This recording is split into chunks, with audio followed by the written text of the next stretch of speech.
first question I picked up is what is the difference between speech being factual and true? Are these not synonymous? I think they are synonymous. I don't see any difference between factual and true.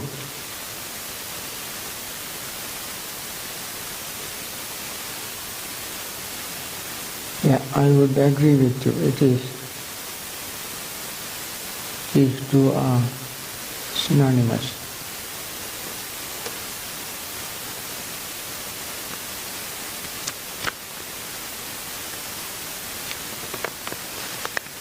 Does the mind know what the heart knows? Well,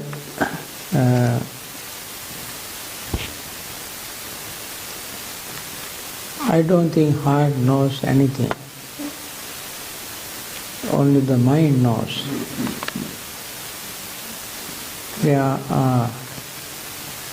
There's an expression when we talk about emotion, we refer to the heart. When we talk about reasons, we refer to the mind. And these are just conventional expressions. Whatever happens, any part of our body, the mind knows it. It may be at the tip of our toe or top of our head, heart, lungs, liver and so on. If something happens to them, the mind is the only one that can know.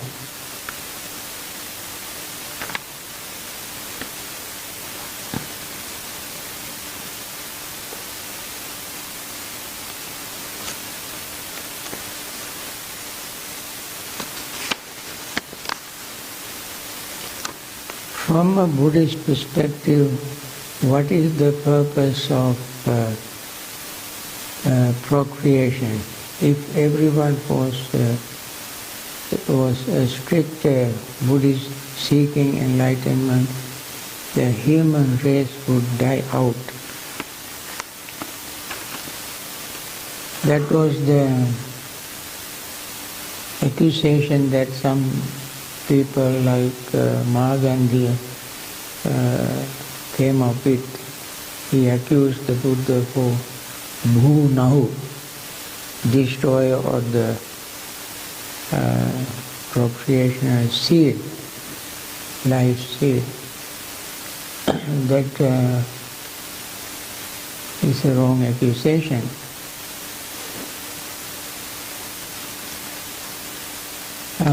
Buddha advised everyone to destroy greed, hatred and delusion. Not human race or animal race or divine race.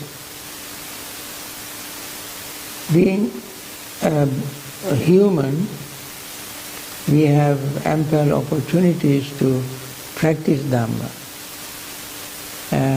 And then with following the Noble Eightfold Path, we practice and attain enlightenment. Human race would never die out. When this generation die out, next generation comes. If all the human beings, 7 billion people, if there are in the world,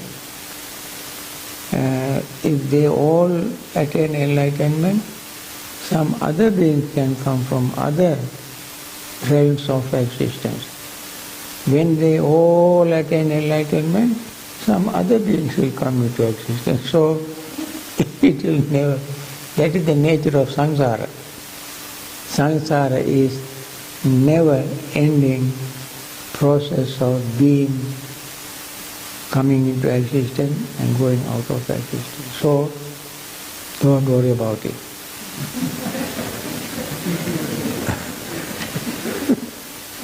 human race will never extinguish.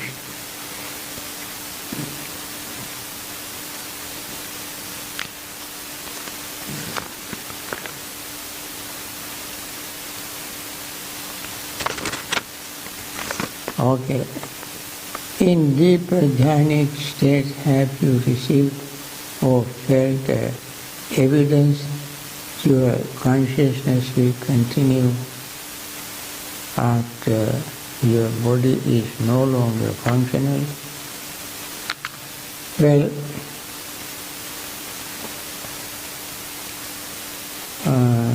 I never had this experience. We gain some deep concentrated state and still we consciously know what is going on in the jhanic, deeply concentrated state of mind. Only if you attain a state called Sanya Vedita Nirodha, where feeling and perception cease. Feeling and perception cease. Of course, it will come back eventually when that period you stay in that state is over, then you will get your feeling and perception. But in any other state of deep jhanic state, you would not lose your consciousness. Even one who attains this cessation of feeling and perception is having consciousness, but he is not just like a dead body. There's a difference between dead person and the one who is in this state. One who is in this state of attainment, his body still is functioning.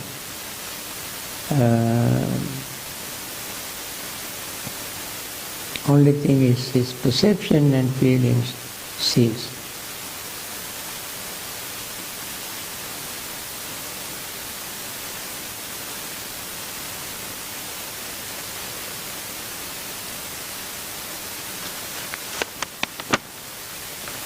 I believe all things are mind over matter. However, I have friends who clinically suffer from bipolar disorder or depression. What are your thoughts on natural chemical imbalance? Are some people allergic to being happy? I don't know. If somebody is allergic to being happy, that is very unfortunate. Because that is the state we want to have, we want to attain. Now,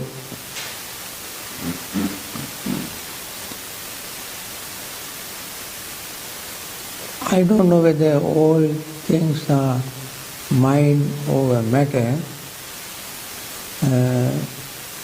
However, one can develop the mind to make the mind over matter. For instance, according to texts, commentaries and so on, there are stages of, when we attain jhanic stage, there are other levels where you can have various psychic powers. One of them is to appear in one place, disappear in one place and reappear in another place. That is the state where your mind is mind is over matter. Mind over matter, because matter becomes so light, the mind becomes so powerful, so physical part becomes lighter than the mind. Only in that state one can have this psychic power.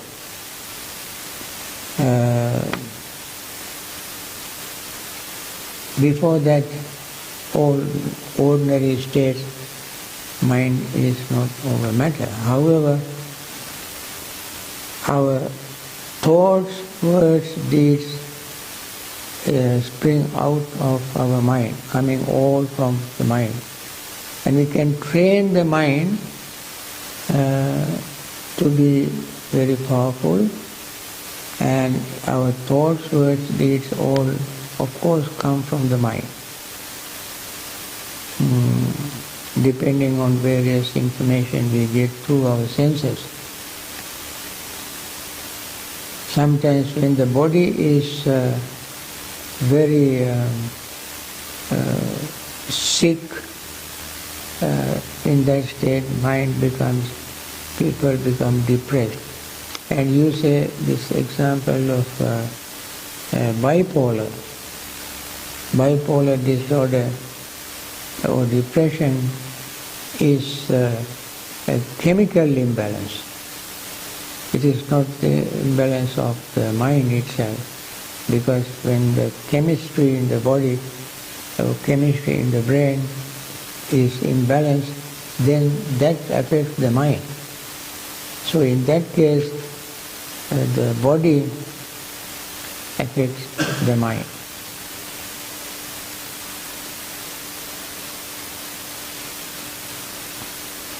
Okay?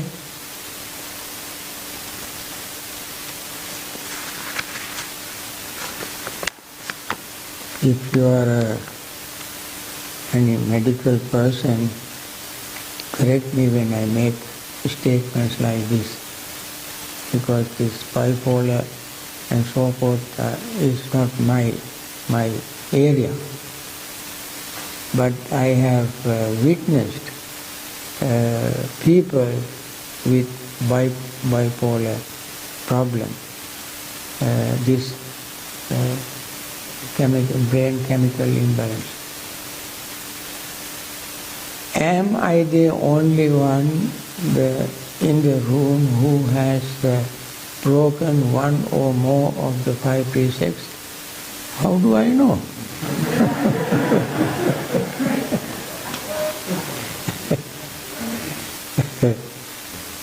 You may ask everybody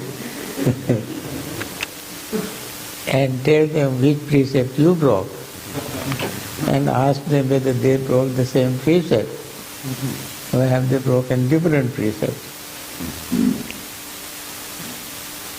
Anyway, this question I cannot answer. Let me see further if there is any other. This happened a few years ago, and I still feel upset and disturbed. I retake the precepts every Sunday at my home and plan to take the 8 lifetime precepts.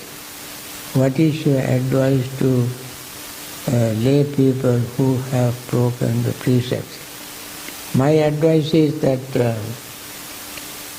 I have given this advice maybe I don't know how many hundreds of times.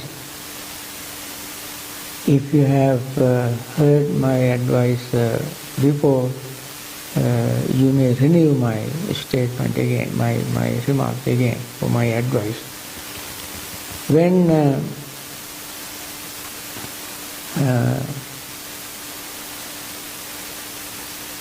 anybody breaks a precept, that person must understand the precept is broken,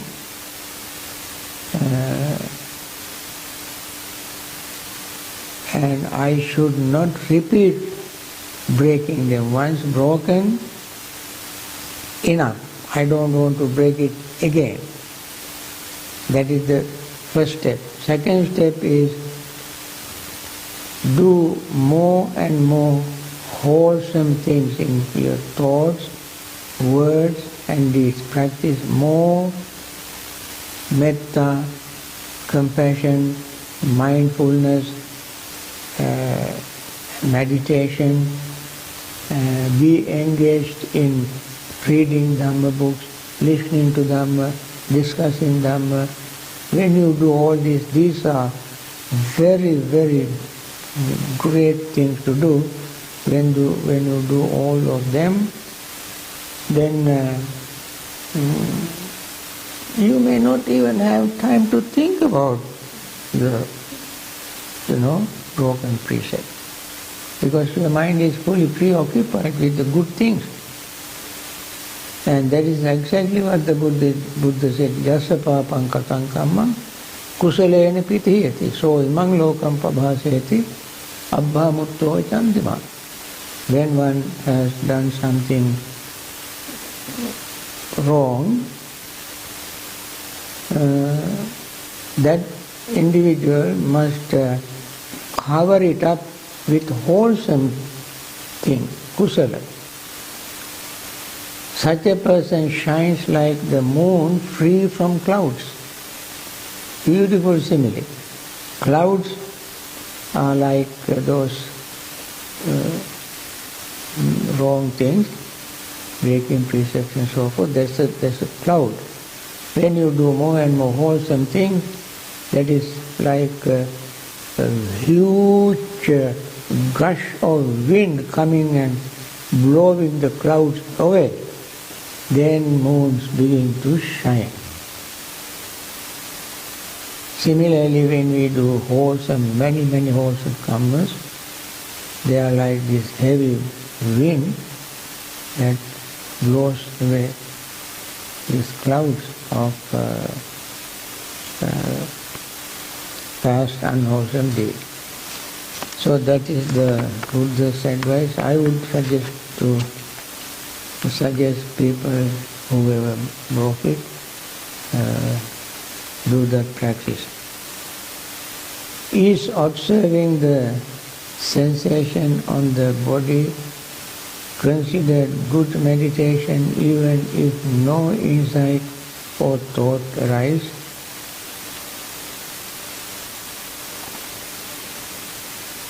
Let me answer that part of the question. Observing the sensation on the body considered good meditation. I think that is good because when you observe the sensation on your body, you are not just mimicking or parroting words, or you are not simply focusing on the sensation alone. While focusing mind or observing the sensation, you notice what is happening to the sensation.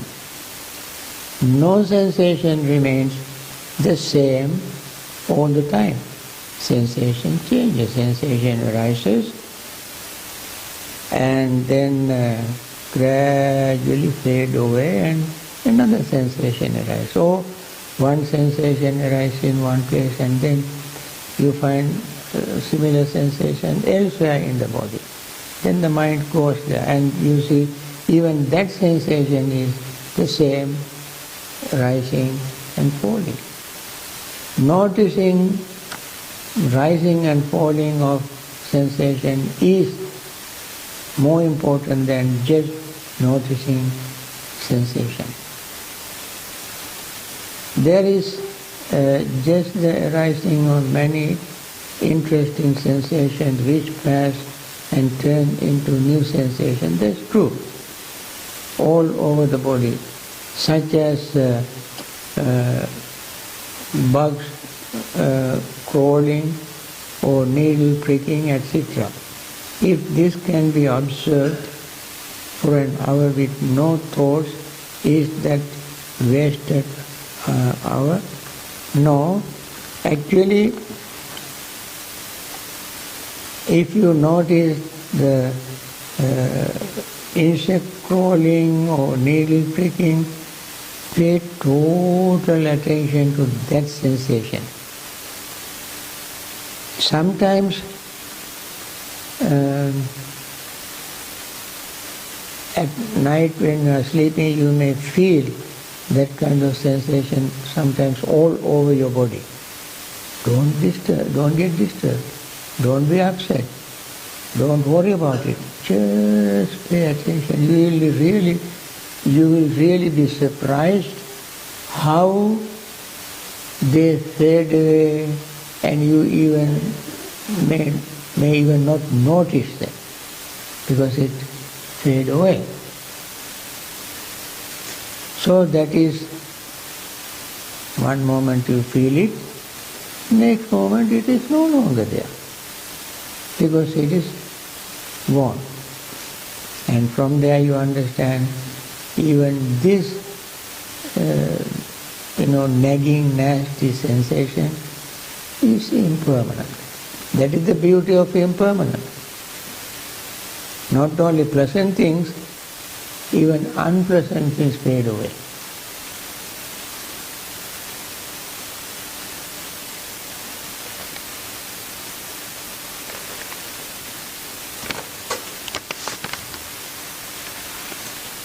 At my current job, my institution says to leave the job.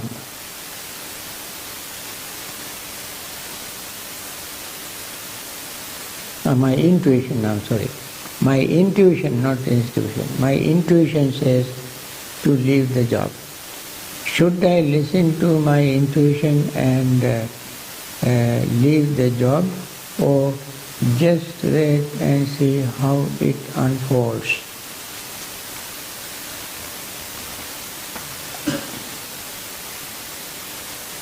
If you see something unethical, immoral taking place in your job or related to a job,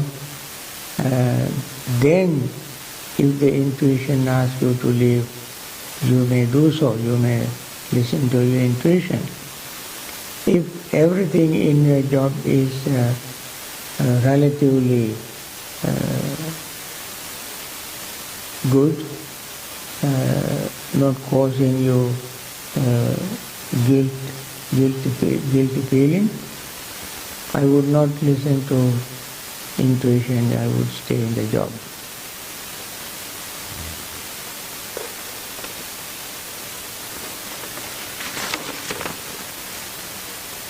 Can you please offer some suggestions for working with the doubt? Actually, when you have doubt, you ask why you are doubting and what are you doubting about.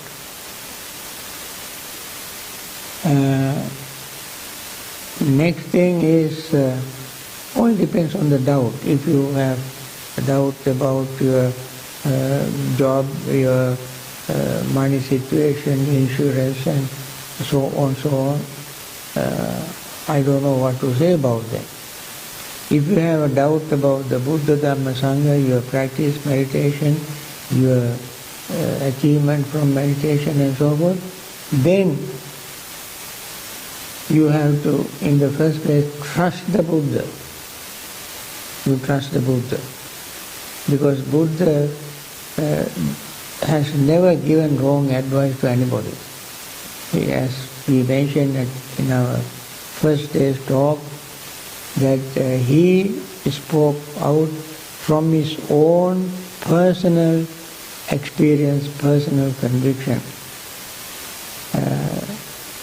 And he made the lions roar, saying, "This is it."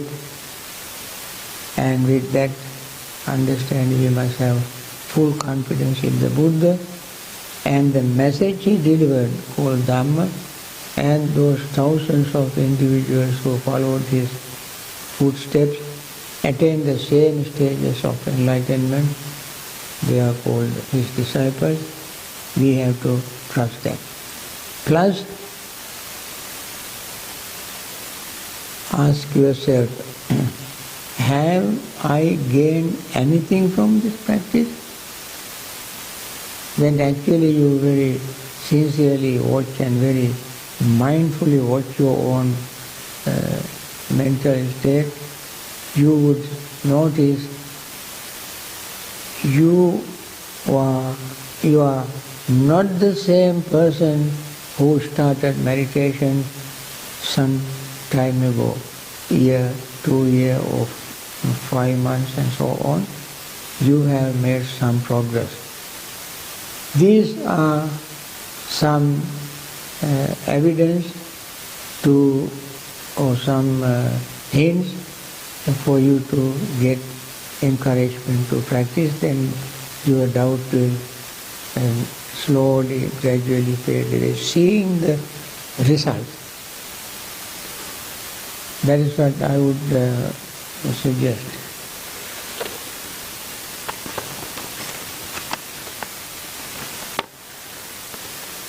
In one of the suttas, someone asked the Buddha, what is the clinging in regard to the 5 aggregates affected by clinging?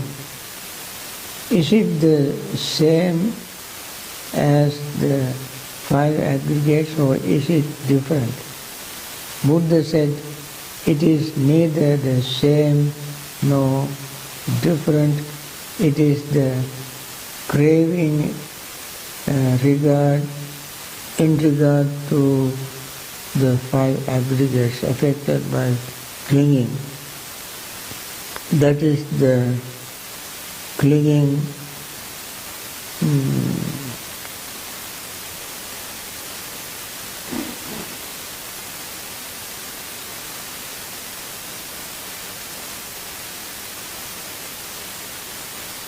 Are you familiar with what the Buddha said? Can you explain what he meant? Okay. It is neither the same nor different. It is the craving in regard to the 5 aggregates affected by clinging. So your question is what is the clinging in regard to the 5 aggregates? Different by clinging.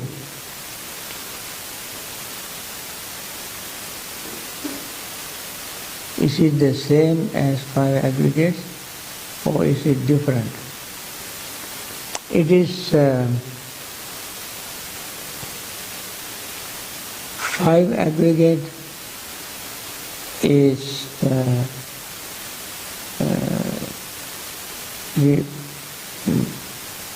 ordinarily unenlightened people cling to the aggregates.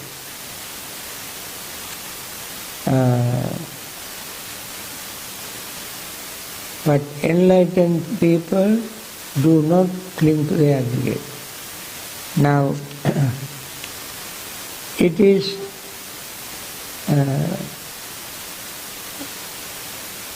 neither the aggregate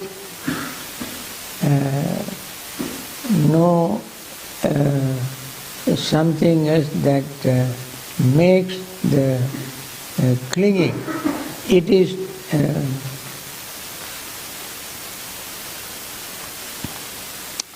depending on the aggregate we cling.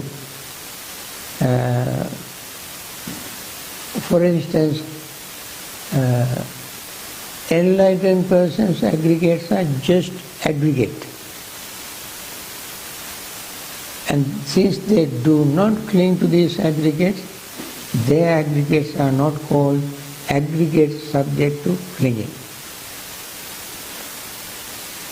If we cling to our aggregates And these aggregates are called aggregates of clinging. If you do not cling to the aggregates, then the aggregates are not aggregates of clinging or subject to clinging. We can cling to our aggregates as well as the aggregates of others. For instance, even an enlightened person does not cling to his or her aggregates, but somebody else can cling to enlightened person's aggregate. So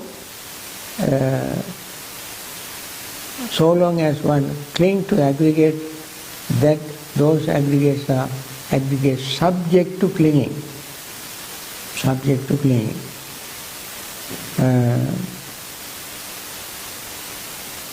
So you can see the difference. Aggregates are just aggregates, so long as nobody clings to them.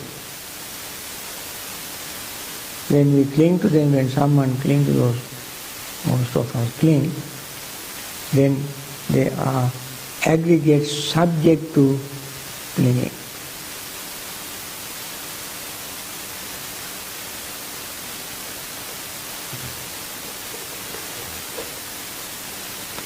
Okay. Another question. Consciousness is mentioned as the third dependent origination factor. It is the fifth aggregate affected by clinging. It is also mentioned with regard to the six sense bases and contact. Can you please explain consciousness? What role does consciousness play in our daily lives? Dependent origination, consciousness factor, our experience. Consciousness, flavor, our experience.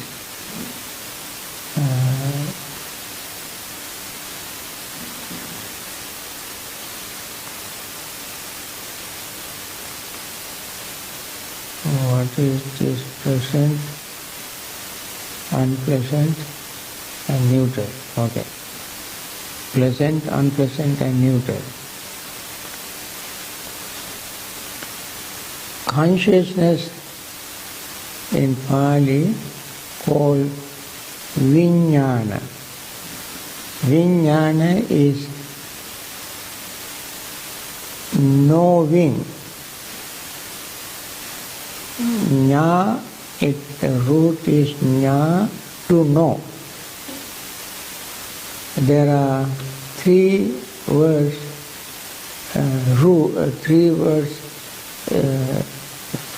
formed from the same root, jna. One is vinya, other is sanya, third is panya. All the three words stem from the same root. Vinya is to know, to be aware.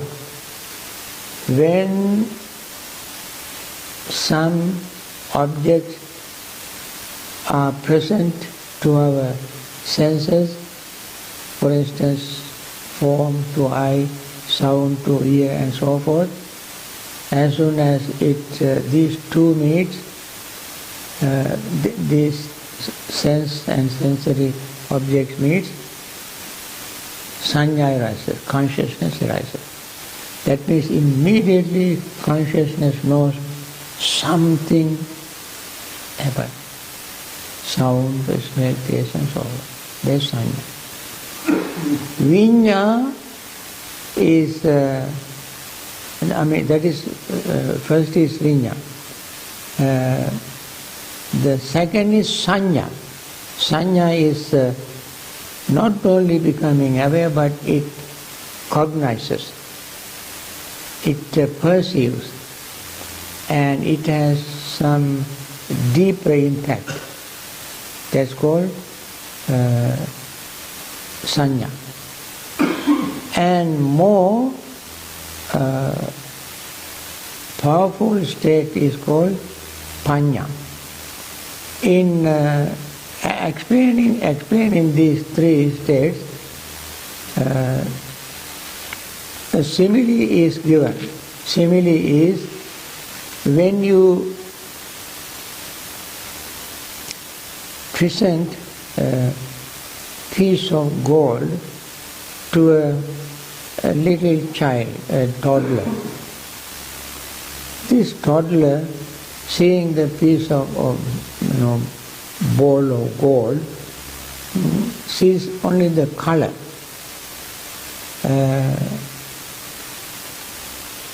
That toddler does not know what to do with it, but he just knows that it's a color, yellow. If you give it to an adult would know that this is gold. This is something precious, out of which we can make ornaments, earrings or finger ring and so forth. But if you give the same ball of gold to a goldsmith or metallurgist, that individual would tell you everything about gold. How many carats are there, where it can go, under what circumstances, what kind of temperature, how long should it be in the ground, in what area, and so forth and so on, the market value, and your gold stock in your country's value. Nowadays they don't count gold as a country's wealth. The treasuries, they have other things to measure. Anyway, that individual would tell almost everything you want to know about gold. Now these three, first one is like vijnana. Second one is like sanya. Third one, or the goldsmith or metallurgist, is like panya. So these are the differences between these three. Only that much I can say, but when you think about it, you can learn more. There are 6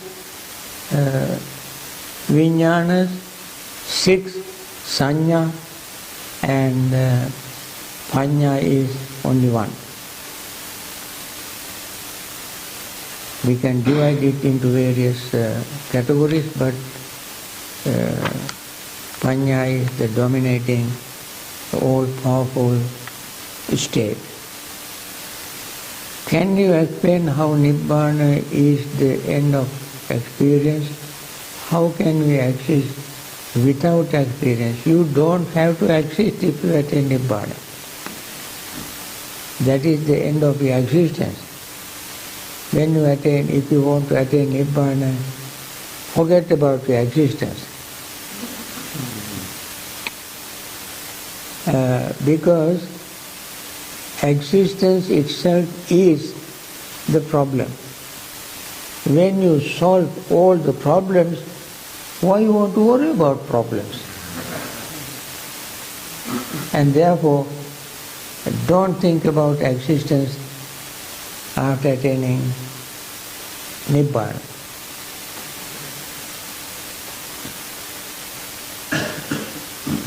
When we say end, we mean end. Don't ask, what is after end? Then it is not the end.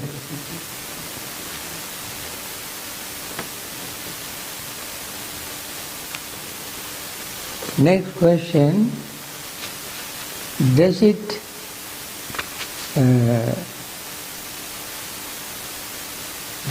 generate bad karma to avoid or cut relationship with your in-laws how would this hinder my Buddhist practice? What is the best approach even when they constantly attack me because of my race? Okay. Avoiding or cutting off the relationship with your in-laws is not bad karma at all. If things don't work well, it is better to stay away. This in-laws problem is not something new. From time immemorial, people have in-laws problems. So, no solution.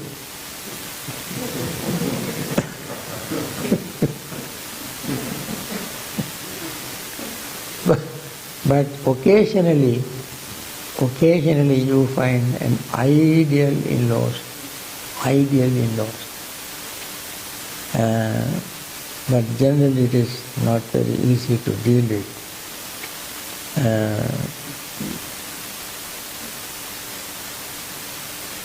They will, having said that, I also like to add another remark, that is, you need utmost patience, greatest loving friendliness, compassion, understanding, practicing more and more meditation, looking at your own mental state. It sometimes hurt, also it's not very easy, but with very diligent effort, with great mindfulness, we people can achieve some unachievable goals, difficult goals. So my very friendly advice is, cutting off completely may hurt them very badly. Sometimes they might like you, and that is why they are bugging you very often to, keep in touch with you and to see how you are doing and what kind of dress you wear today, whether you went to with your partner somewhere, and they want to know about these things. So, when you completely cut off, they will feel hurt. I would say have some compassion, patience, mindfulness and metta. Using the breath as the base of my daily contemplation, is it skillful to switch to the other foundations of mindfulness as needed? You see,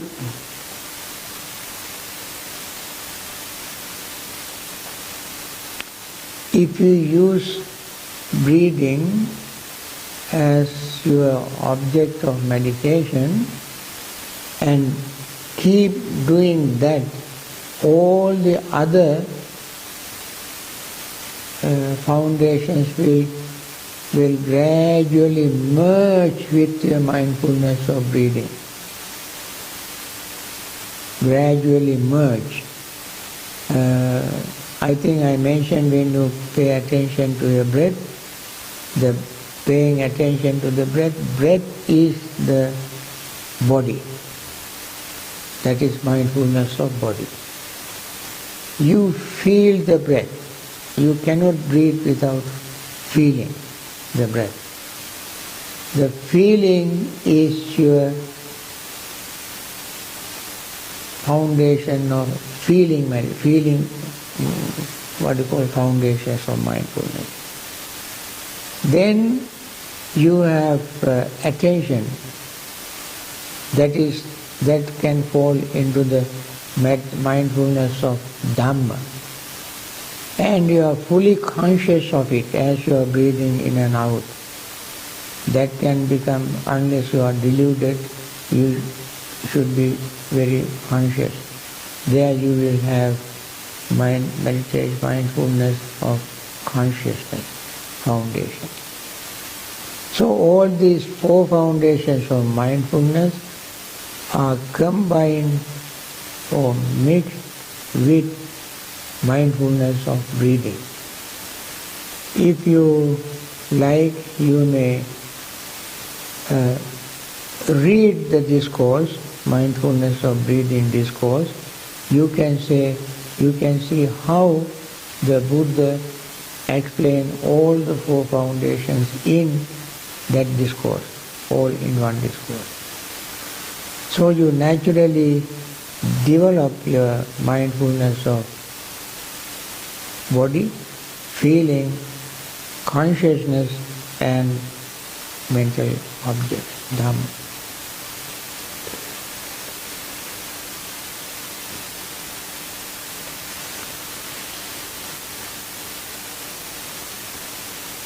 Okay. I try to finish this today. My father is extremely kind and loving to others, but suffer from very low self-confidence. When he makes a minor error, he criticizes himself harshly. For example, he might say, "Why am I so stupid? This makes me very sad and I want to help him." Any advice? Actually,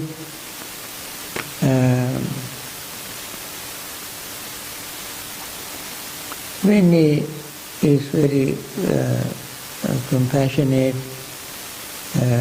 loving person, he wants others to be in good mental states. He wants others to be peaceful, happy, and so forth. And but they don't want. They don't do anything for themselves. So he feels as if he is responsible for their well-being, happiness, peace, and so forth. Because out of compassion, he feels that way. And when the others don't do their part, he gets so frustrated. I am trying to help this person is not going to do anything to help himself or herself. I am killing myself, I feel like I am a stupid. Out of frustration he might say that. That doesn't mean, I don't think that he is harsh on himself.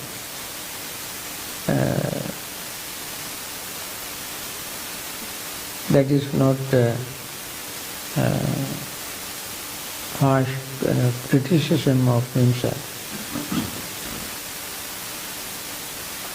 Anyway, if you happen to be around him, you talk to him and say, "Daddy, you are a wonderful, wonderful human being. You do the best you can to help the others, and you should be happy. Don't worry, don't be sad, don't criticize yourself.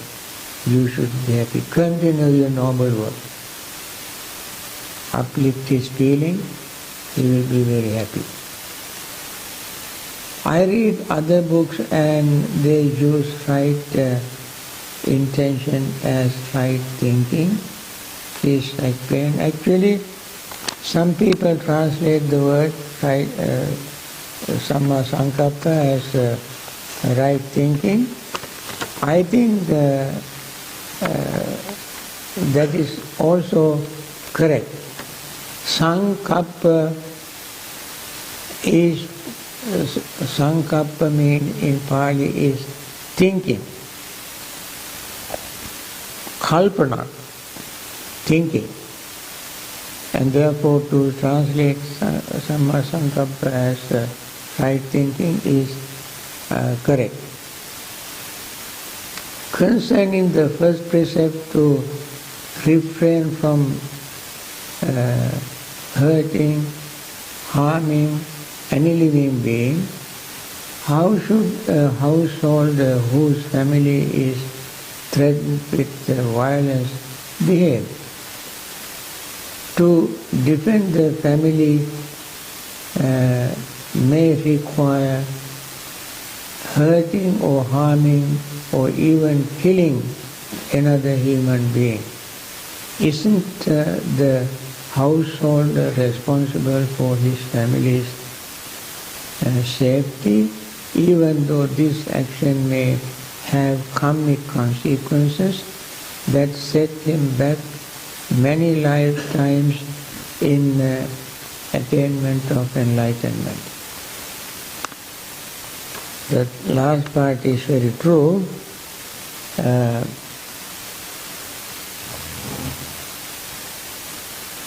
In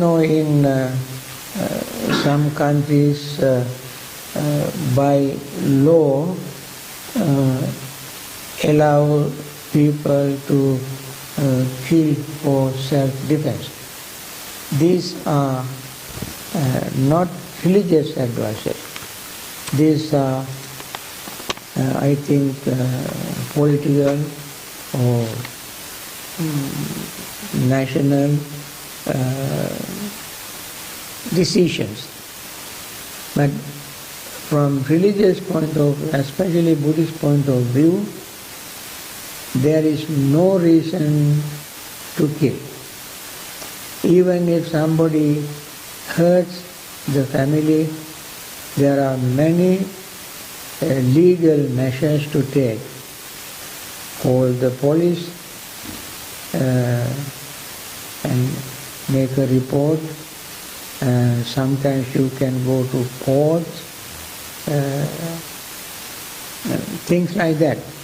Or if a person who hurt the family is in talking terms, you can have a conversation, discuss, and so forth. Do everything possible without killing.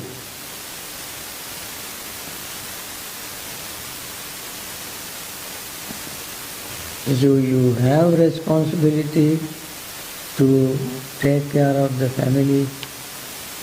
Responsibility should also be used in a responsible way, not to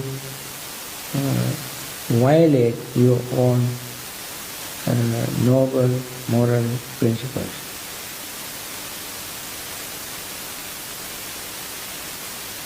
Do all yogis experience a nimitta?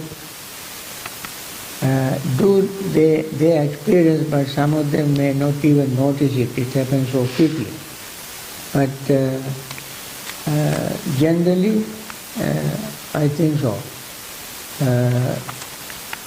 Even Siddhartha Gautama Bodhisattva, according to Anguttara Nikaya statement, experience nimitta, bright light, and in his description, the brighter the light, the stronger his attainment, and longer he stays in the attainment. And some other people don't gain any significant sign. They gain sign, but they don't even notice it. So there is a great joy and happiness when rise and fall, the impermanence of all things is seen. Why this doesn't seem like likely source for happiness?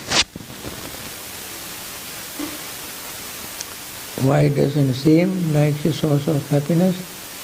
Because of ignorance.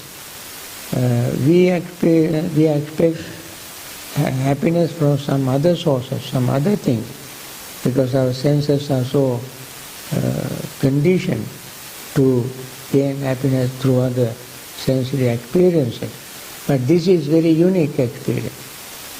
And in this state, the happiness that one gains is a perpetual happiness, because every moment, every day, all the time, we notice rise and fall, rise and fall. It does not happen once and doesn't happen again. It happens all the time, therefore happiness is perpetual. And that is why Buddha said, yato yato sammasati khandanam udayabhyam labhati piti pamojjam amatantam vijanatan. Whenever one sees rising and falling of all phenomena, joy and happiness arises, labhati piti pamojjam.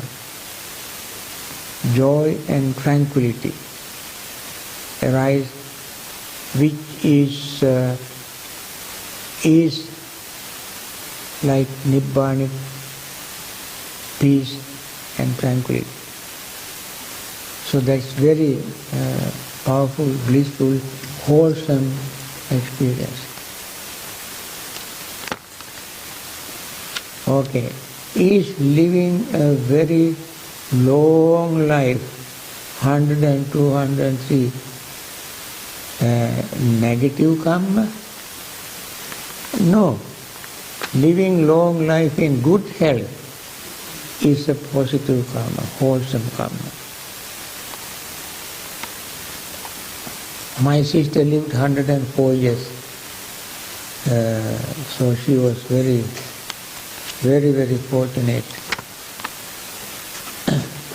to have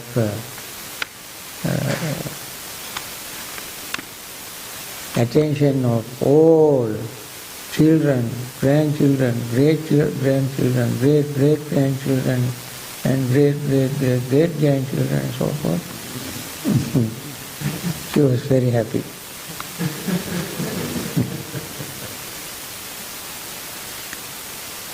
There is one of them sitting over there.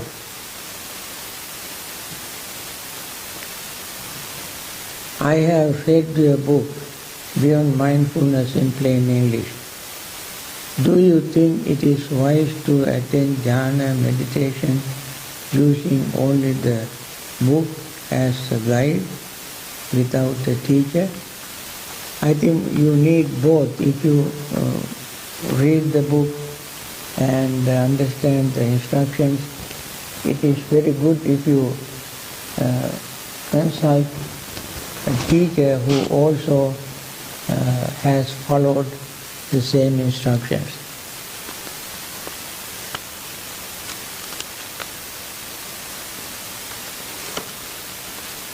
Another question. Why are there no bhikkhunis here at Bhavana? Bhikkhunis found their own places. It would be very, very happy we give them our blessings because they want to be independent. They don't want to live under the shadow of bhikkhus. And also, when bhikkhunis live with bhikkhus, there always is some conflict.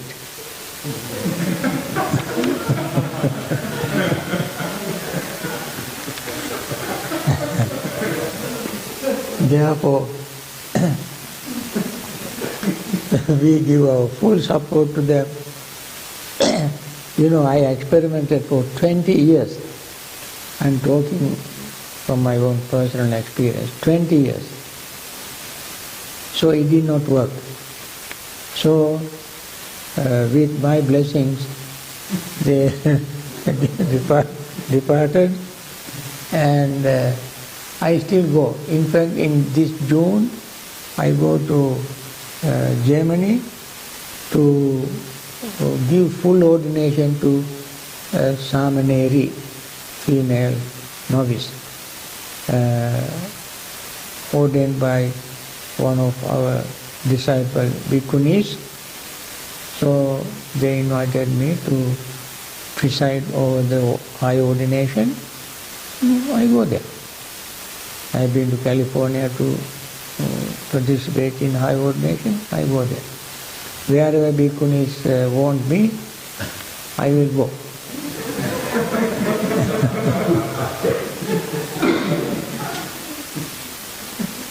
If your position at the job is to fire or discipline people, is that wrong livelihood? No. If that is your job, hiring and firing people, especially firing,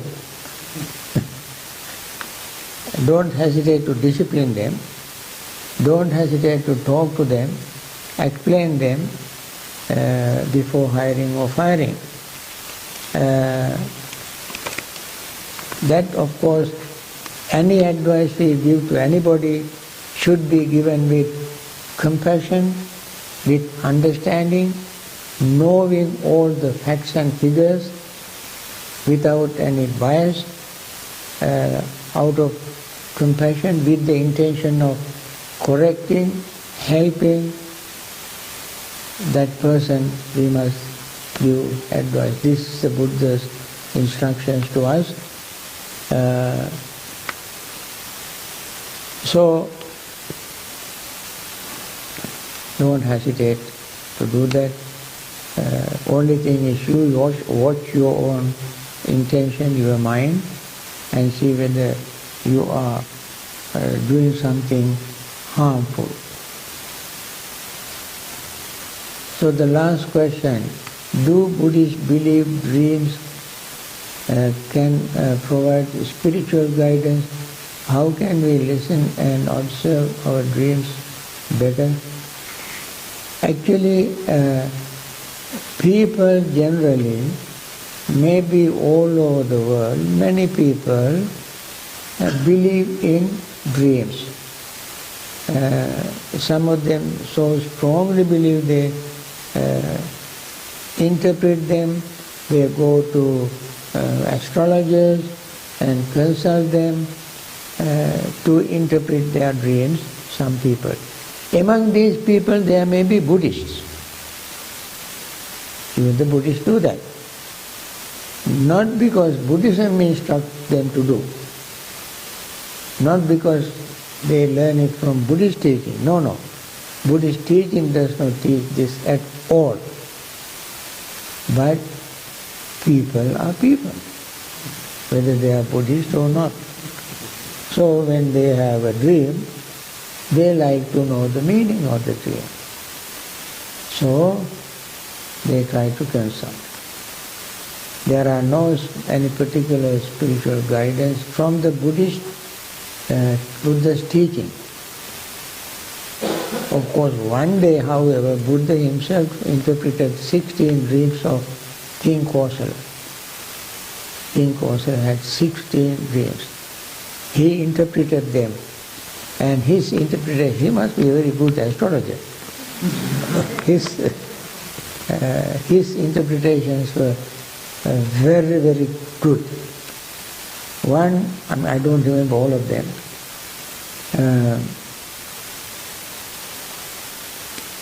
One of the dreams was that frogs were chasing snakes, and snakes are afraid of frogs and they run away.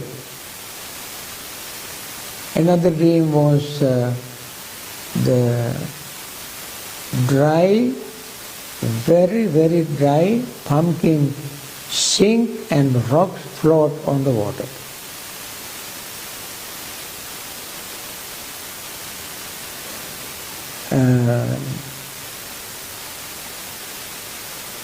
Like that. So,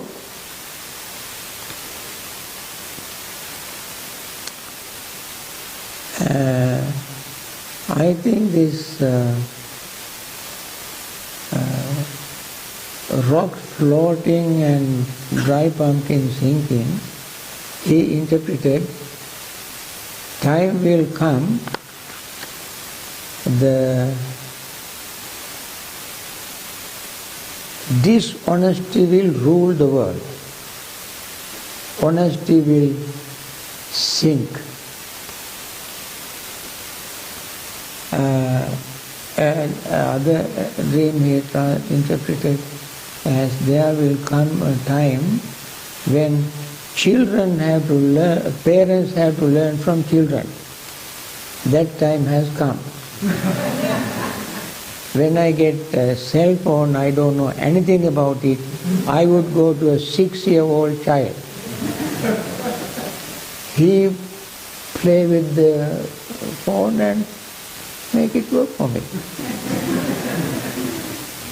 That time has come. Another dream was that a horse eats from both sides, from front and back. Interpretation was that there a time will come when judges take bribes from both sides, plaintiff and accused take bribes and gives judgment according to the way he got the bribe.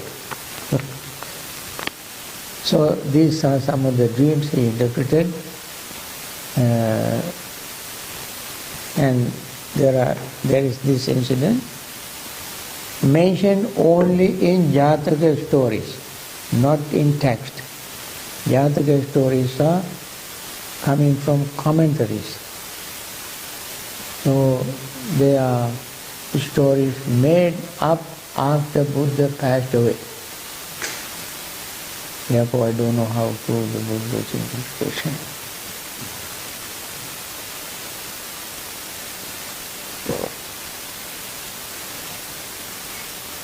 Okay. I think that's all. Good night. And see you tomorrow.